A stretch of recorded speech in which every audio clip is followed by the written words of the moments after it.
Hi friends, ഒരു നല്ല stock portfolio ഉണ്ടാക്കുക എന്നത് വളരെയധികം വെല്ലുവിളി നിറഞ്ഞ കാര്യമാണ്. പോർട്ട്ഫോളിയോയിലെ സ്റ്റോക്കുകൾ കൺസിസ്റ്റൻ്റായി ഓരോ വർഷവും വളർന്നുകൊണ്ടേയിരിക്കണം. ഏത് മോശം എക്കണോമിക് കണ്ടീഷനായാലും ഏത് വിധത്തിലുള്ള ക്രാഷ് വന്നാലും അത് ബെഞ്ച് മാർക്ക് ഇൻഡെക്സിനെ ബീറ്റ് ചെയ്യാൻ കൽപ്പുള്ളതായിരിക്കണം. ഉദാഹരണത്തിന് നിഫ്റ്റി 50 ഒരു ബെഞ്ച് മാർക്ക് ആയി എടുത്താൽ അതിൻ്റെ CAGR ഗ്രോത്ത് 12 അതുപോലെ 14% വരെയാണെങ്കിൽ നമ്മുടെ പോർട്ട്ഫോളിയോ ഗ്രോത്ത് അതിന് മുകളിലായിരിക്കണം. അങ്ങനെയൊരു റിട്ടേൺ ജനറേറ്റ് ചെയ്യാൻ കഴിവുള്ള സ്റ്റോക്കുകളായിരിക്കും നമ്മൾ പോർട്ട്ഫോളിയോ ഉൾപ്പെടുത്തേണ്ടത്. അങ്ങനെ നമുക്ക് കഴിയില്ലെങ്കിൽ, അങ്ങനെ ഒരു റിട്ടേൺ നിഫ്റ്റിയെ ബീറ്റ് ചെയ്തുകൊണ്ടുള്ള റിട്ടേൺ നമുക്ക് ഉണ്ടാക്കാൻ കഴിയുന്നില്ലെങ്കിൽ നമുക്ക് ഏറ്റവും നല്ലത് നിഫ്റ്റി ഇൻഡെക്സ് മ്യൂച്വൽ ഫണ്ടിലോ അതല്ലെങ്കിൽ ETF-കളിലോ ഇൻവെസ്റ്റ് ചെയ്യുന്നതായിരിക്കും.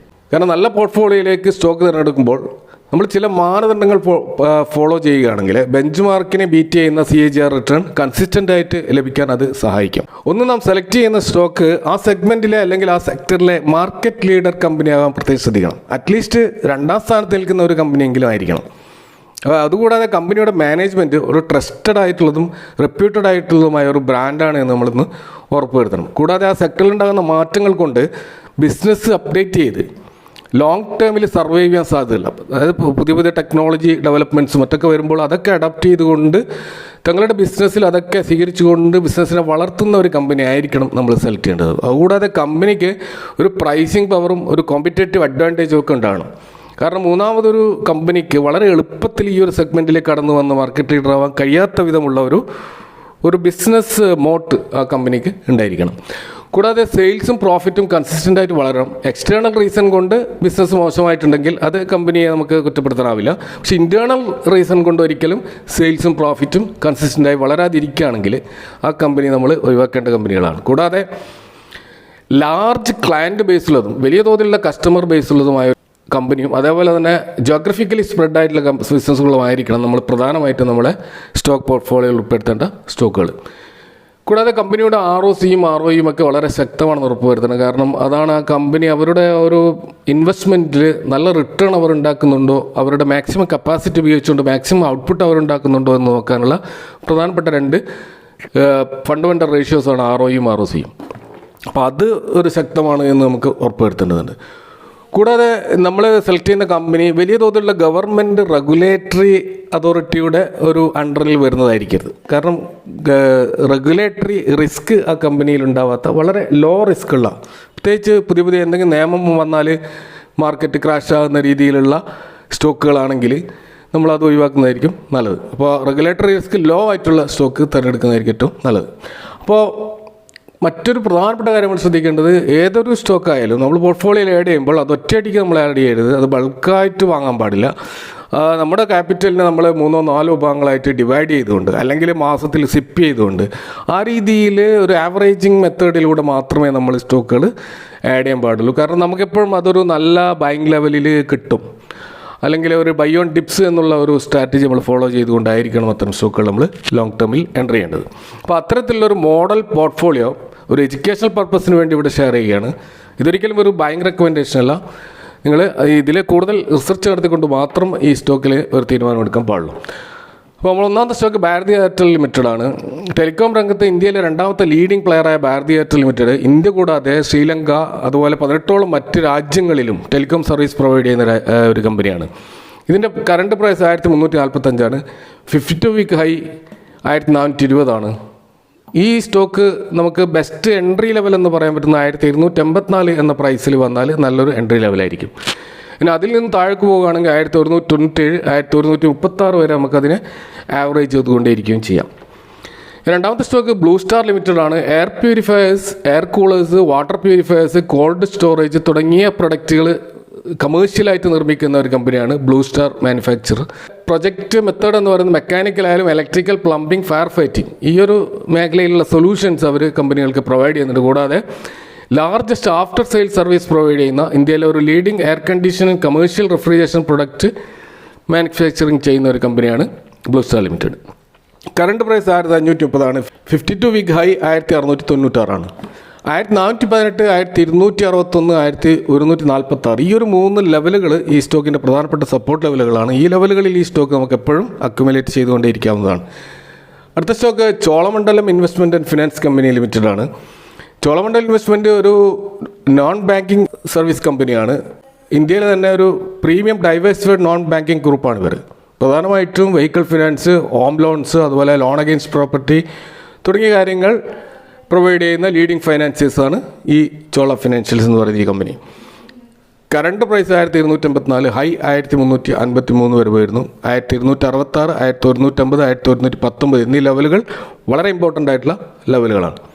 ഇനി ഡിവിസ് ലബോറട്ടറീസ് ആണ് അടുത്ത സ്റ്റോക്ക്. ലീഡിംഗ് ഫാർമ കമ്പനിയായ ഡിവിസ് ലബോറട്ടറീസ് പ്രധാനമായും ആക്റ്റീവ് ഫാർമസ്യൂട്ടിക്കൽ ഇൻഗ്രീഡിയൻസ് നിർമ്മിക്കുന്ന, അതുപോലെ ഇൻ്റർമീഡിയറ്റ്സും കൂടാതെ ന്യൂട്രാസ്യൂട്ടിക്കൽസ് ഇൻഗ്രീഡിയൻസ് നിർമ്മിക്കുന്ന ഫാർമ സെക്ടറിലുള്ള ഒരു പ്രധാനപ്പെട്ട കമ്പനിയാണ്. ഇവർ നിർമ്മാണം കൂടാതെ തന്നെ എക്സ്പോർട്ട് ചെയ്യുകയും ചെയ്യുന്നുണ്ട്.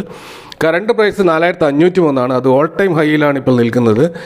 4166 എന്ന ലെവല് നല്ലൊരു ബൈങ് ഓപ്പർച്യൂണിറ്റി ആയിരിക്കും. കൂടാതെ 3864, 3422 നല്ല ഒരു എൻട്രി പോയിന്റുകളായിരിക്കും.